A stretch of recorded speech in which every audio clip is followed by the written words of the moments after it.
అందరికీ praise the lord. దేవుని వాక్యాన్ని ధ్యానిద్దాము. ఫిలోమోన్కి రాసిన పత్రిక ఒకటే అధ్యాయం ఉంది. ఇందులో 25 వచనాలు ఉన్నాయి. ఇందులో 8 నుంచి 10 వచనాలు చదువుకుందాం. కావున యుక్తమైన దాన్ని గురించి నీకు ఆజ్ఞాపించుటకు క్రీస్తునందు నాకు బహుధైర్యము కలిగి ఉన్నను.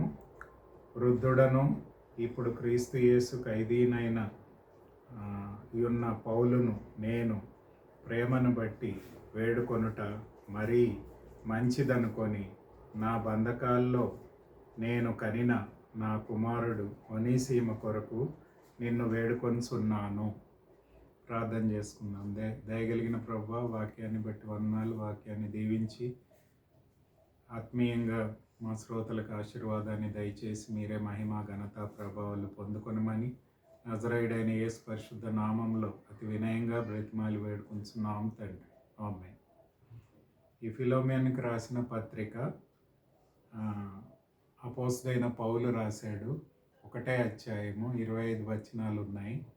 అయితే ఇది ఒక పర్సనల్ లెటర్, వ్యక్తిగతమైన పత్రికగా మనం గమనించవచ్చు. ఎందుకంటే అపోస్తలుడైన పౌలు 14 ఎపిసిల్స్ రాశాడు, పత్రికలు రాశాడు. దాంట్లో 3 మొదటి తిమోతి, 2 తిమోతి, తీతు గ్రంథము, మరి ఫిలోమోను గ్రంథము పర్సనల్ వ్యక్తిగతంగా రాసిన పత్రికలుగా మనం గమనిస్తాము. కాబట్టి దీని బ్యాక్గ్రౌండ్ ఏంటంటే, ఫిలోమోను దగ్గర ఒనేసిము అనే ఒక బానిస పనిచేస్తూ ఉన్నాడు. ఆయన కొంతకాలం పనిచేశాక దొంగతనం చేసి రోమ్కి పారిపోయాడు. అక్కడ అపోస్తలుడైన పౌల్ని కలుసుకొని ఆయన ద్వారా దేవుని వాక్యాన్ని విని రక్షింపబడి దేవుని బిడ్డగా మార్చబడ్డాడు. అంటే ఒనేసిము అపోస్తలుడైన పౌలు ద్వారా యేసు ప్రభుని తన సొంత రక్షకుడిగా ప్రభువుగా స్వీకరించి రక్షింపబడి దేవుని బిడ్డగా మార్చబడ్డాడు. అయితే ఈయన తిరిగి ఫిలోమోన్ దగ్గరికి వెళ్ళడానికి భయపడుతున్నాడు. ఎందుకంటే బానిస యజమానికి పూర్తి హక్కు ఉంటుంది. కాబట్టి ఏదైనా ఇలాంటి దొంగతనాలు చేసినట్లయితే తన యజమాని తనని ఉరిదీయొచ్చు లేదా మరణశిక్ష విధించవచ్చు. ఇలాంటి విషయాలు, ఇలాంటి చట్టపరంగా నేరం చేశాడు కాబట్టి ఆయనను శిక్షించవచ్చు. అయితే ఒనేసిము దేవుణ్ణి నమ్ముకొని దేవుణ్ణి అంగీకరించాడు కాబట్టి పౌలు ఆయనకి రికమెండేషన్ లెటర్ రాస్తూ ఈ ఫిలోమోన్కి, తన యజమానైన ఫిలోమోన్కి అపీల్ చేస్తున్నాడు. అంటే విజ్ఞాపన చేస్తున్నాడు. ఏంటంటే ఈ ఒనేసిముని తిరిగి ఉద్యోగంలోంచి తీసుకొని ఆయనని తిరిగి సహోదరుడిగా చేర్చుకోమని విజ్ఞాపన చేస్తూ ఈ పత్రిక రాశాడు. కాబట్టి ఈ ఫిలోమోన్ పత్రిక ఆత్మీయ జీవితానికి మనకు చాలా ఉపయోగకరమైన పత్రిక. ఎందుకంటే ఇందులో అపోస్తలుడైన పౌలు అనేకమైన విషయాలు, ఆత్మీయ విషయాలు మనకు తెలియపరుస్తున్నాడు. మొట్టమొదటిగా మొదటి 7 వచనాల్లో మనం చూసినట్లయితే ఫిలోమోన్ యొక్క జీవిత చరిత్రను గురించి మనకు తెలియపరుస్తున్నాడు. మనం చూసినట్లయితే ఫిలోమోను యేసు ప్రభుని తన సొంత రక్షకుడిగా ప్రభువుగా స్వీకరించి ఆయన దేవుణ్ణి అత్యధికంగా త్రియేక దేవుణ్ణి ప్రేమించి ఆయనను విశ్వసించి ఆయనను హత్తుకొని జీవిస్తున్న వ్యక్తి. అంతేకాకుండా ఆయన ఇతర విశ్వాసులను కూడా ప్రేమించి వారికి ఆతిథ్యం ఇచ్చి తన గృహంలో వారిని చేర్చుకొని వారందరితో కలిసి దేవుణ్ణి స్తుతించి ఆరాధిస్తున్నాడు. అంటే తన ఇల్లునే ఒక దేవాలయంగా మార్చాడు. లేక తన ఇంటిలో కొలసీ సంఘము కలిసి దేవుణ్ణి ఆరాధిస్తున్నది అని దేవుని వాక్యంలో మనం చూస్తున్నాము. కాబట్టి ఫిలోమోను జీవితంలో మనం చూసినట్లయితే దేవుని యందు సంపూర్ణ విశ్వాసము, విధేయత, ప్రేమ కలిగి జీవిస్తున్నాడు అని దేవుని వాక్యంలో రాయబడి ఉంది. అంతేకాకుండా తోటి విశ్వాసులను కూడా ప్రేమించి వారిని కూడా ఆత్మీయంగా సంఘంలో వారిని చేర్చి వారికి ఆతిథ్యం ఇచ్చి వారి యొక్క సుఖ సంతోషాల్లో పాల్గొని వారిని కూడా ఆత్మీయంగా ముందుకు నడిపిస్తున్నాడు. కాబట్టి కొలసీ సంఘం వారి ఇంట్లో మీట్ అవుతూ దేవుణ్ణి స్తుతించి ఆరాధిస్తున్నారు. కాబట్టి మన జీవితంలో కూడా మనం చూసినట్లయితే ఫిలోమోనుకు ఉండే మంచి గుణ లక్షణాన్ని మనం కూడా కలిగి ఉండాలి. దేవుణ్ణి అత్యధికంగా ప్రేమించాడు. దేవుని యందు సంపూర్ణ విశ్వాసము విధేయతతో జీవించాడు. అంతేకాకుండా దేవుని ప్రేమతో నింపబడిన వాడై సహోదర ప్రేమను కలిగి జీవించాడు. ఇతర విశ్వాసులను కూడా ప్రేమించి వారిని కూడా ఆత్మీయంగా పురిగొల్పి వారిని సంఘం అనే శరీరంలో జత చేయబడి వారి ఇంటిలోనే ఆ సంఘంగా కూడుకొని దేవుణ్ణి స్తుతించి ఆరాధిస్తున్నారు. కాబట్టి ఆత్మీయ జీవితంలో మనకు కూడా దేవుని యందు సంపూర్ణ భయభక్తులతో ఆయనను అత్యధికంగా అందరికంటే ఎక్కువగా మన జీవితంలో ప్రేమించి ఆయన యందు సంపూర్ణ విశ్వాసంతో జీవించి తోటి విశ్వాసులను కూడా మనం సహోదర ప్రేమతో ప్రేమించి వారికి ఆతిథ్యం ఇచ్చే వారంగా వారికి సహాయకారిగా ఉండాలి అని దేవుని వాక్యం మనకు బోధిస్తుంది. కాబట్టి ఆ ఫిలోమోనుకు ఉండే మంచి గుణలక్షణాలని అపోస్తుడైన పౌలు దాన్ని బట్టి ఎంతో సంతోషించి నేను మీ గురించి మీ సంఘం గురించి ప్రార్థన చేస్తున్నాను, అంతేకాకుండా మీ ప్రేమ విశ్వాసం ఇంకా అధికమవ్వాలని నేను దేవునికి విజ్ఞాపన చేస్తున్నాను అని మొదటి 7 వచనాల్లో మనకు తెలియపరుస్తున్నాడు. ప్రియమైన దేవుని బిడ్డలారా, మనం కూడా మన క్రైస్తవ జీవితంలో యేసు ప్రభువుని నమ్ముకొని రక్షకుడిగా ప్రభువుగా స్వీకరించడమే కాకుండా ఆయనను అధికంగా ప్రేమించి ఆయన యందు సంపూర్ణ విశ్వాసము విధేయతతో కూడిన జీవితాన్ని జీవించడమే కాకుండా మన తోటి విశ్వాసులని సహోదరులని మనం ప్రేమించి వారిని కూడా ఆత్మీయంగా ప్రోత్సహించే వారంగా ఉండాలి అని దేవుని వాక్యం మనకు బోధిస్తుంది. ఫిలోమోను అట్లాంటి ఆత్మీయ జీవితాన్ని జీవిస్తూ దేవుణ్ణి గణపరుస్తున్నాడు అని దేవుని వాక్యంలో మనం చూస్తున్నాము. కాబట్టి విశ్వాసము, ప్రేమ, విధేయతను, సహోదర ప్రేమను కలిగి మనం జీవించాలి అనే విషయాన్ని ఈ ఫిలోమోను పత్రికలో మనం నేర్చుకుంటున్నాము.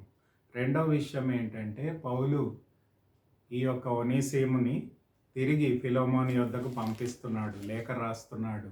ఆయనని నీవు క్షమించాలి. ఎప్పుడైతే ఒనేసిము ఫిలోమోన్ దగ్గర దొంగతనం చేసి పారిపోయాడో అప్పటి నుంచి కూడా ఫిలోమోన్కి ఆయన గురించి ఏమీ తెలియదు. అయితే మరి మన రోమా సామ్రాజ్యంలో చూసినట్లయితే 16 మిలియన్ స్లేవ్స్ ఉన్నారు. అంటే బానిసలు 16 మిలియన్స్ దాకా ఉన్నారు. 25 రోమా ప్రభుత్వంలో లేక రోమన్ ఎంపైర్లో 25% స్లేవ్సే ఉన్నారు. అంటే బానిసలే ఎక్కువ, 25% దాకా ఉన్నారు. ఎందుకంటే వాళ్ళు యజమాని ఇంట్లో ఒక ప్రాపర్టీ లాగా ఉంటారు అంతే. అంటే యజమానికి సంపూర్ణ అధికారం ఉంటుంది వాళ్ళ మీద. వాళ్ళు ఏం చెప్తే ఆ పని చేయాలి, అంతేగాని తన సొంత నిర్ణయాలు కానీ తన సొంత అధికారం కానీ ఎలాంటిది ఉండదు. కాబట్టి ఈ ఒనేసిము బానిసగా ఫిలోమోన్ దగ్గర పనిచేస్తూ పారిపోయాడు. కాబట్టి పౌలు ఏమంటున్నాడంటే తిరిగి ఆయన్ని క్షమించి చేకూర్చుకోవాలి, మీ ఇంట్లో చేర్చుకోవాలి అని చెప్తున్నాడు. కాబట్టి క్షమాపణ కలిగి జీవించాలి. ఫర్గివ్నెస్ టువర్డ్స్ ఒనేసిమస్, అంటే ఆయన బానిస అయిన ఒనేసిమును క్షమించి తిరిగి చేర్చుకోవాలని పౌలు ఒనేసిము పక్షాన ఫిలోమోనికి బ్రతిమాలుతున్నాడు. కాబట్టి క్షమాపణ హృదయాన్ని మనం కలిగి ఉండాలి. మత్తయి సువార్త 6:12లో మనం చూసినట్లయితే ప్రభు నేర్పిన ప్రార్థనలో మన అపరాధములను మనం ఇతరుల అపరాధములను క్షమించినప్పుడే దేవుడు మనకు క్షమాపణ అనుగ్రహిస్తాడు అని దేవుని వాక్యంలో చూస్తున్నాము. అలాగే ఎఫెసీ పత్రిక 4వ అధ్యాయము 32వ వచనంలో కూడా ఇలాగ రాయబడి ఉంది. చూడండి, ఒకని ఎడల ఒకడు దయగలిగి కరుణా హృదయులై క్రీస్తునందు దేవుని మిమ్మల్ని క్షమించిన ప్రకారము మీరును ఒకరినొకరు క్షమించండి. అంటే సంఘ విశ్వాసులలో క్షమాపణ హృదయాన్ని కలిగి ఉండాలి అని పౌలు మనకి ఎఫెసీ 4:32లో బోధిస్తున్నాడు. అంటే అనేకసార్లు మనకి విభేదాలు కలగవచ్చు, మనము వేరే వాళ్ళు మనకి నష్టం కలుగజేయవచ్చు.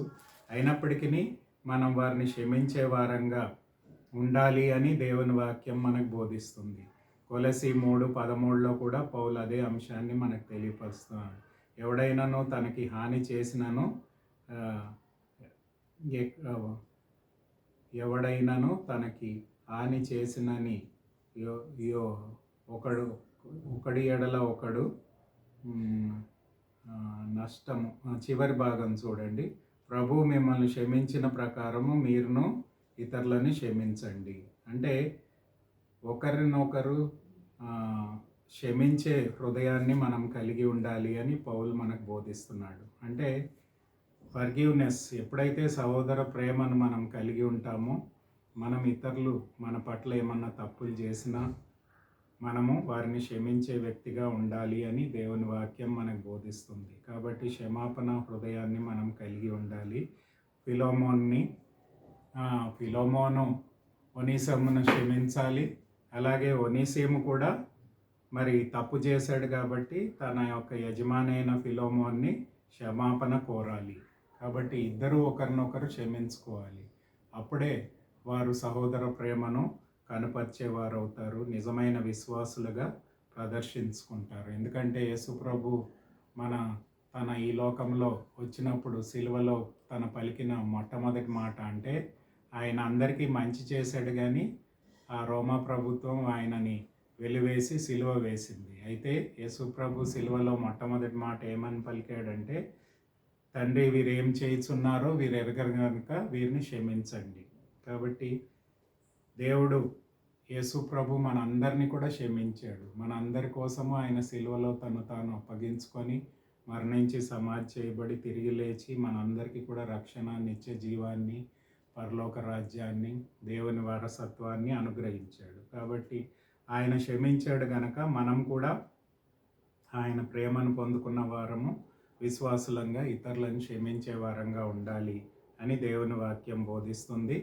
మరి ఒనీసీము ఫిలోమోన్కి క్షమాపణ అడగాలి. అలాగే ఫిలోమోన్ కూడా ఒనీసీమును క్షమించి ఆయనను తిరిగి తన ఉద్యోగంలో చేర్చుకోవాలని దేవుని వాక్యం మనకు బోధిస్తుంది. పౌలు వారిద్దరి మధ్యవర్తిగా ఉన్నాడు.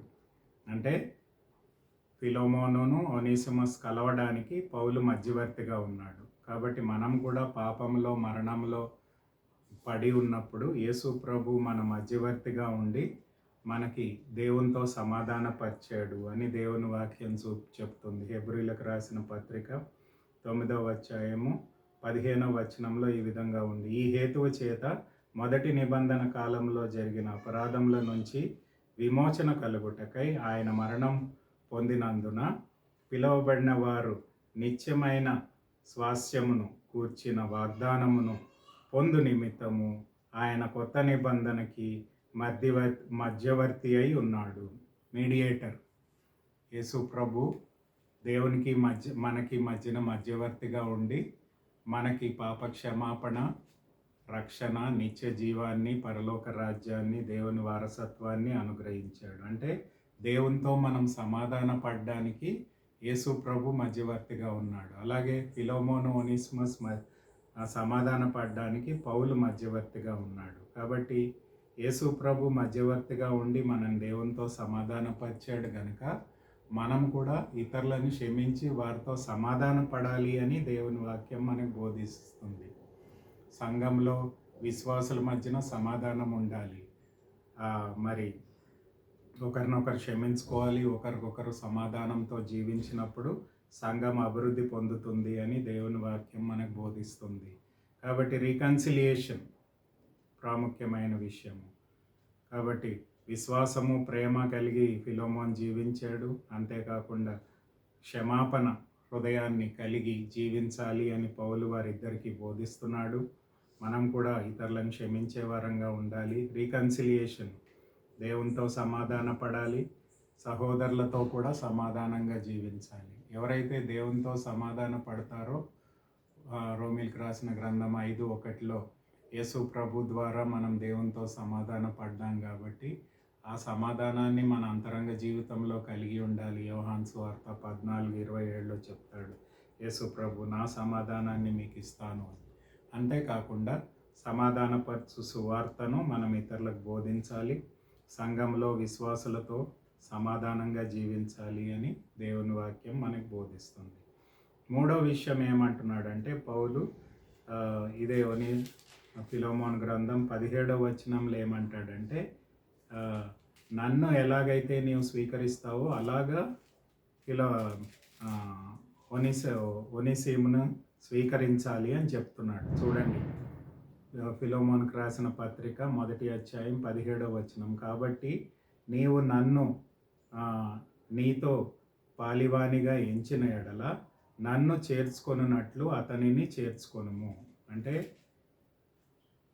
ఫిలోమోను పౌల్ని ఎలాగైతే స్వీకరిస్తాడో సహోదరుడుగా, మరి దేవుని యొక్క బిడ్డగా ఎలాగైతే స్వీకరిస్తాడో అలాగా పౌలేమంటున్నాడంటే ఒనీసీముని నీవు స్వీకరించాలి.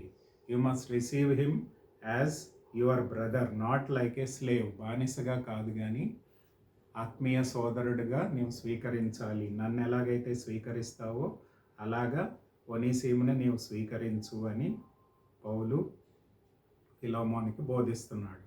ప్రేమైన దేవుని బిడ్డలారా, సంఘంలో ఉండే విశ్వాసులు కూడా ఇతరులని సహోదరులుగా స్వీకరించాలి. అంటే కుల మత భేదాలు లేవు, ఎక్కువ తక్కువ అలాంటివి ఏమీ లేవు. కాబట్టి దేవుని సంఘం అనే శరీరంలో జతపరచబడిన విశ్వాసులు 1 కొరింథీ 12:13లో యేసు ప్రభువుని రక్షకుడిగా ప్రభువుగా స్వీకరించిన ప్రతి విశ్వాసిని దేవుడు తన ఆత్మ ద్వారా సంఘం అనే శరీరంలో జతపరిచాడు. కనుక మనం ఒకరికొకరము క్షమించే వారంగా ఉండాలి, ఒకరితో ఒకరు సమాధానంగా ఉండాలి. అంతేకాకుండా ఒకరినొకరు సహోదర ప్రేమతో ఈక్వల్గా ట్రీట్ చేయాలి, సమానంగా ట్రీట్ చేయాలి. ఎందుకంటే సంఘంలో చేర్చబడిన వారందరూ సమానులే. గలతీలకు రాసిన పత్రిక 3వ అధ్యాయము 28, 29 వచనాల్లో పౌలు అదే అంశాన్ని మనకు బోధిస్తాడు. చూడండి, ఇందులో యూదుడనియో గ్రీక్ దేశస్థుడని లేడు, దాసుడని స్వతంత్రుడని లేడు, పురుషుడని స్త్రీ అని లేదు, యేసుక్రీస్తునందు మీరందరూ ఏకముగా ఉన్నారు. మీరు క్రీస్తు సంబంధులైతే ఆ పక్షంన అబ్రహాము యొక్క సంతానమై ఉండి వాగ్దాన ప్రకారం వారసులై ఉన్నారు. అంటే అబ్రహాంకి ఇచ్చిన వాగ్దానాన్ని యేసు ప్రభు ద్వారా ఆయన యందు విశ్వాసం ఉంచిన ప్రతి విశ్వాసికి దేవుడు వాగ్దాన పుత్రుడిగా చేసుకుంటున్నాడు. కాబట్టి ఎలాంటి విభేదాలు లేవు. స్త్రీ అని, పురుషుడని, బానిసని, స్వతంత్రుడని, యూదుడని, గ్రీక్ దేశస్థుడని అలాంటి ఏం విభేదాలు లేకుండా అందరము సరి సమానంగా ఉన్నాము. అందరం కూడా దేవుని బిడ్డలమే, అందరం కూడా సమానులమే, అందరం కూడా వాగ్దాన పుత్రులమే, అందరం కూడా దేవుని సంఘం అనే శరీరంలో జతపరచబడ్డాము. కాబట్టి మనం అందరం కూడా ఒకరికొకరు నాట్ ఓన్లీ సమాధానంగా క్షమించుకోవాలి, సమాధానంగా ఉండాలి, మనం ఒకరికొకరు సమానత్వాన్ని కలిగి జీవించాలి అని దేవుని సంఘంలో అపోస్తలుడైన పౌలు మనకు బోధిస్తున్నాడు. కాబట్టి ఇక్కడ కూడా పౌలు ఫిలోమోన్కి ఏం చెప్తున్నాడంటే, నీవు బానిసగా కాదు కానీ ఒనీసీముని ఒక సహోదరుడిగా స్వీకరించు, నన్ను ఎలా స్వీకరిస్తావో అలాగ స్వీకరించాలి అని అపోస్తలుడైన పౌలు ఫిలోమోన్కి బోధిస్తున్నాడు. కాబట్టి సంఘంలో చేర్చబడిన మనమందరం కూడా యేసు ప్రభుని నమ్ముకొని అంగీకరించి ఆయన సంఘంలో జత చేయబడిన ప్రతి విశ్వాసి కూడా అందరినీ సమానంగా ట్రీట్ చేయాలి, అందరినీ ప్రేమించాలి, అందరినీ సహోదర ప్రేమను కలిగి జీవించాలి. అందరూ సమానులే అని మనము సమానత్వంతో జీవించాలి. అప్పుడే మనకు ఐక్యత ఉంటుంది, అప్పుడే ఆత్మీయ ఎదుగుదల ఉంటుంది. ఎప్పుడైతే అందరం సమానంగా ఉంటామో అప్పుడు ఐక్యత ఉంటుంది, యూనిటీ ఉంటుంది. అంతేకాకుండా ఆత్మీయ ఎదుగుదల ఉంటుంది. మనం అందరం కూడా యేసు ప్రభు యొక్క శిష్యులము, ఆయన మేపడి గొర్రెలము. కాబట్టి మనం ఏక మనసు కలిగిన వారమై, అంతేకాకుండా మనము ఏక శరీరంగా జత చేయబడ్డాం. కాబట్టి మనము ఐక్యత కలిగి జీవించినప్పుడు మనం ఆత్మీయంగా ఎదుగుతాము. చూడండి, ఎఫెసీ 4:16లో ఉంది కదా, ఆయన శిరస్సు అయి ఉన్నాడు, ఆయన యందు సర్వశరీరము చక్కగా అమర్చబడి తనలోనున్న ప్రతి అవయము తన పరిమాణం చొప్పున పని చేయుచుండగా ప్రతి కీలు వలన కలిగిన బలము చేత అతకబడి ప్రేమయందు తనకి క్షేమాభివృద్ధి కలుగునట్లు శరీరము అభివృద్ధి కలుగజేయుచున్నది. అంటే ఎప్పుడైతే మనం ఐక్యతతో సమానత్వంలో మనం జీవిస్తామో అప్పుడు యేసు ప్రభు మన శిరస్సుగా ఉండి మనని ఆత్మీయంగా అభివృద్ధిలోనికి నడిపిస్తాడు అని దేవుని వాక్యం మనకి బోధిస్తుంది. అలాగే ఐదో విషయం ఏమంటున్నాడంటే, ఒనీసీము నీకు నష్టం చేశాడు, అంటే దొంగతనం చేశాడంటే ఫిలోమోనికి ఒనీసీము నష్టం చేశాడు. మరి ఈ నష్టాన్ని ఏమంటున్నాడంటే పౌలు 18-19 వచనాల్లో ఆయన ఏదైతే నీకు నష్టం చేశాడో ఆ నష్టపరిహారాన్ని నేను చెల్లిస్తాను అని చెప్తున్నాడు. అతడు నీకు ఏ నష్టమైనను కలుగజేసిన ఎడల నీకు ఏమి గుణము వల్ల అది నా లెక్కలో చేర్చుము. అంటే నీకేమన్నా నష్టం చేస్తే నేను నష్టపరిహారం నేను చెల్లిస్తాను.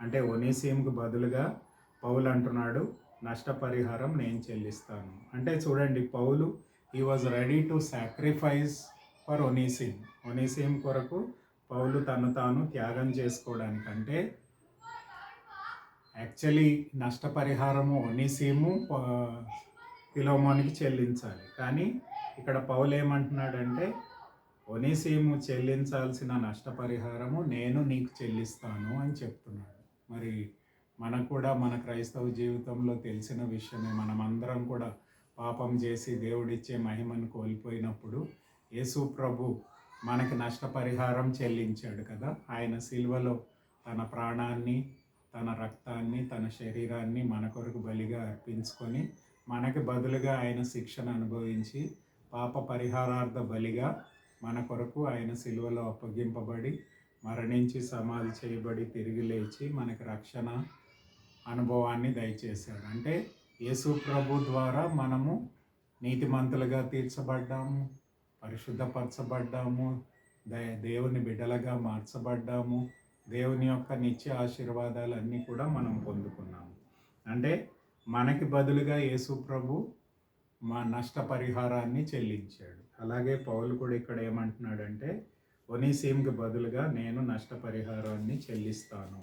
He was ready to sacrifice for the sake of his new son in the spirit. ఆత్మీయంగా ఆయన కనిన కుమారుడైన ఒనీసీమ్కి ఆయన నష్టపరిహారాన్ని చెల్లిస్తాను అని చెప్తున్నాడు. కాబట్టి మనం కూడా దేవుని సంఘం అనే శరీరంలో జత చేయబడి దేవుని ద్వారా ఆశీర్వదింపబడిన మనము ఇతరుల కోసం త్యాగం చేయాలి. We must sacrifice in the body of Christ. మనము దేవుడు మనకు సమయాన్ని, తలాంతుల్ని, రిసోర్సెస్ని, సమృద్ధి అయిన ఆశీర్వాదాలని దయచేశాడు కాబట్టి మన సమయాన్ని, తలాంతుని, మనకుండే సమస్తాన్ని కూడా దేవుని యొక్క సంఘ అభివృద్ధి కోసం మనము త్యాగం చేయగలగాలి అని దేవుని వాక్యం మనకు బోధిస్తుంది. యోహాను సువార్త 15వ అధ్యాయంలో కూడా యేసు ప్రభు శిష్యులతో అదే చెప్పాడు కదా. యోహాను సువార్త 15వ అధ్యాయము ఐ థింక్ 16వ వచనంలో ఈ మాటని చెప్తాడు. చూడండి, యోహాను సువార్త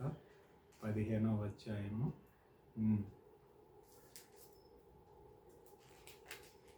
16వ వచనంలో ఈ మాటని చెప్తాడు. ఏమని అంటాడంటే, మీరు మనకి దాసుడు తన యజమాని చేయనది ఎరుగరు గనుక ఇక మిమ్మల్ని దాసులని పిలువను, స్నేహితులని పిలుచుచున్నాను. ఎందుకంటే నేను నా తండ్రి వలన వినిన సంగతులన్నీ కూడా మీకు తెలియజేశాను. కాబట్టి మీరు నన్ను ఏర్పరచుకోలేదు కానీ నేనే మిమ్మల్ని ఏర్పరచుకున్నాను. మీరు ఒకరినొకరు ప్రేమింపవలనని ఈ సంగతులు మీకు ఆజ్ఞాపించున్నాను. ఒకరినొకరు ప్రేమింపవలనని 17వ వచనంలో చెప్తున్నాడు. అయితే మనము ఒకరినొకరు ప్రేమించి ఇతరుల కోసం మనం త్యాగం చేయాలి అని దేవుని వాక్యం మనకు బోధిస్తుంది. ప్రియమైన దేవుని బిడ్డలారా, చూడండి, ఫిలోమోను వలె మనం విశ్వాసము, ప్రేమను కలిగి దేవుని పట్ల, విశ్వాసుల పట్ల కలిగి ఉండాలని వాక్యం బోధిస్తుంది. క్షమాపణ హృదయాన్ని కలిగి ఉండాలని వాక్యం బోధిస్తుంది. ఇతరులతో సమాధాన పడాలి అని వాక్యం బోధిస్తుంది. మనము సంఘంలో ఐక్యత, అభివృద్ధి కావాలంటే అందరూ సమాన లేగా సమానులుగా ఎంచాలి అని దేవుని వాక్యం బోధిస్తుంది. అంతేకాకుండా సంఘంలో చేర్చబడిన విశ్వాసులు ఇతరుల కోసము త్యాగం చేయాలి. We must sacrifice for others. మనం మన మన గురించే మనం చూసుకోవడం కాకుండా ఫిలిప్పీలకు రాసిన పత్రికలో కూడా పౌలు అదే చెప్తాడు. ఫిలిప్పీలకు రాసిన పత్రిక 2వ అధ్యాయంలో అదే మాటలు చెప్తాడు కదా. కక్ష చేతనైన దునాతిచేతమైనను ఏమీయూ చేయక విన్నమైన మనసు గలవారై ఒకరికొకరు తనకంటే యోగ్యులను ఎంచుకొనుడి. 4వ వచనం, మీలో ప్రతివాడును తన సొంత కార్యములు మాత్రమే కాక ఇతరుల కార్యములు కూడా చూడవలెను. కాబట్టి ఇతరుల పట్ల మనం శ్రద్ధ కలిగి సాక్రిఫైస్ చేసినప్పుడు దేవుని సంఘం అభివృద్ధి పొందుతుంది అని పౌలు బోధిస్తున్నాడు. మరి తను ఒనేసిము పక్షాన శ్రమను, కష్టాన్ని, మరి త్యాగాన్ని పెట్టడానికి ఆయన సిద్ధపడ్డాడు అని దేవుని వాక్యంలో చూస్తున్నాము. మనం కూడా ఇతరుల కోసము త్యాగాన్ని చేయగలగాలి అని దేవుని వాక్యం బోధిస్తుంది. 6వ విషయాన్ని మనం చూసినట్లయితే 11, 16 వచనాల్లో ఏం చెప్తాడంటే, partnership and fellowship with Onesimus for serving the Lord. అంటే దేవుని సహోదరుడుగా ఆయనను ఎంచుకోవడమే కాకుండా 11వ వచనంలో పౌలు ఏం చెప్తాడంటే, ఇంతకుముందు ఆయన నీకు ఉపయోగకరంగా లేడు. ఒనేసిము అంటే ఉపయోగకరం అన్నమాట, యూస్ఫుల్ అనే మాటను మనం చూస్తాము. ఫిలోమోన్ అంటే డిలైట్ అనే మాటను చూస్తాం. దాని యొక్క అర్థం అంటే ఫిలోమోన్ యేసు ప్రభుని నమ్ముకోకముందు, ఒనేసిము యేసు ప్రభుని నమ్ముకోకముందు ఫిలోమోన్కి ఉపయోగకరంగా లేడు, పౌల్కి ఉపయోగకరంగా లేడు. కానీ ఎప్పుడైతే యేసు ప్రభుని తన సొంత రక్షకుడిగా ప్రభువుగా స్వీకరించాడో అప్పటి నుంచి పౌలికి ఉపయోగకరంగా ఉన్నాడు, ఫిలోమోనికి కూడా ఉపయోగకరంగా ఉంటాడు. కాబట్టి ఆయనతో కలిసి నీవు సహవాసం చేయాలి, అంతేకాకుండా దేవుని పరిచర్యలో బాలిభాగస్తులై ఉండాలి అని పౌలు ఫిలోమోనికి అడ్వైజ్ ఇస్తున్నాడు 11, 16 వచనాల్లో మనం చూసినట్లయితే. కాబట్టి ఎప్పుడైతే ఇతరులు మనం రక్షణ పొందుతారో వాళ్ళని దేవుని సంఘంలో చేర్చుకొని వాళ్ళతో కలిసి మనము పరిచర్య చేయాలి అని దేవుని వాక్యం మనకు బోధిస్తుంది. ఒనేసిముని మనము ఫిలోమోన్ క్షమించడమే కాకుండా, సమాధాన పడడమే కాకుండా, సహోదరుడిగా స్వీకరించడమే కాకుండా, ఆయన పక్షాన పౌలు త్యాగం చేయడమే కాకుండా, అంతేకాకుండా ఒనేసిముతో పాటు కలిసి ఫిలోమోను సహవాసం చేయాలి, ఆయనతో కలిసి పరిచర్యలో పాల్గొనాలి.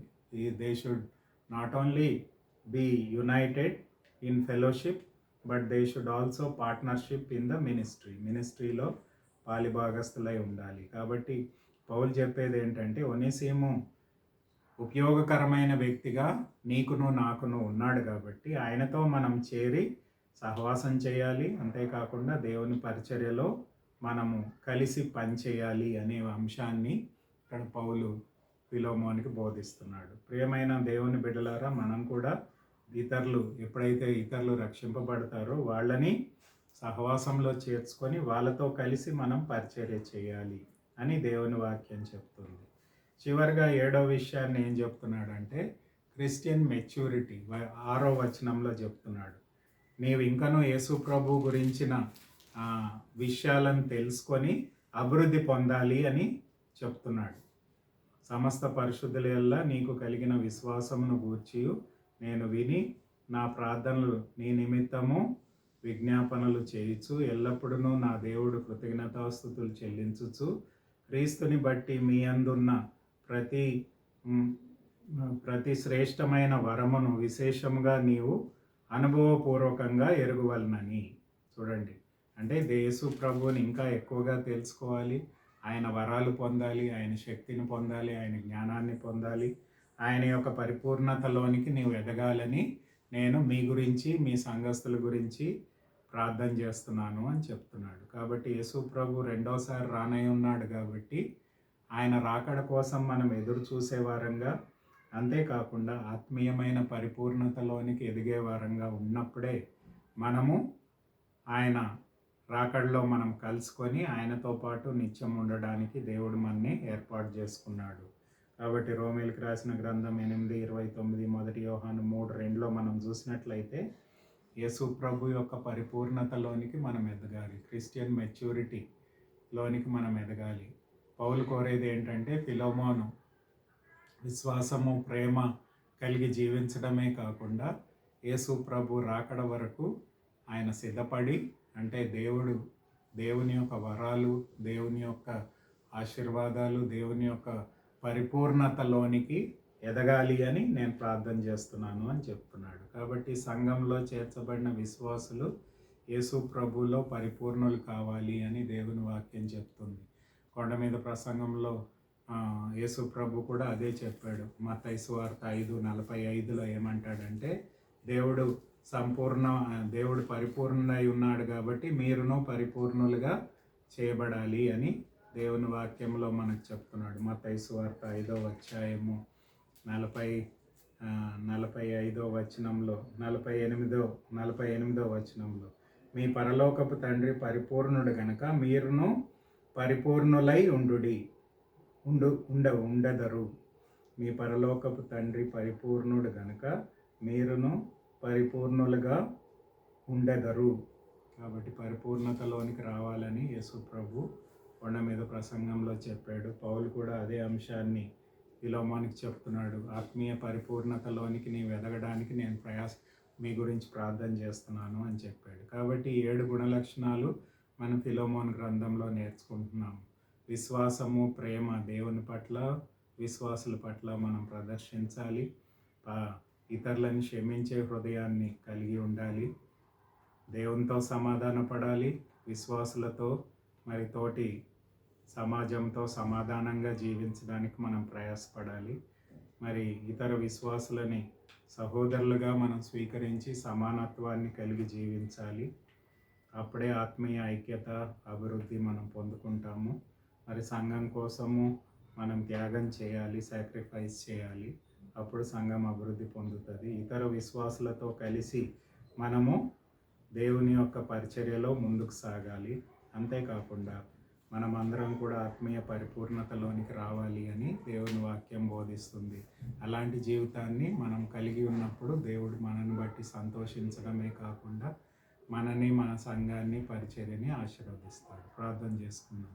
దయగలిగిన ప్రభువా, ఫిలోమోను, ఒనేసిము, పౌలు ద్వారా మేము నేర్చుకున్న పాఠాలు మా జీవితంలో అనుభవించలాగున మీ కృపను దయచేయండి.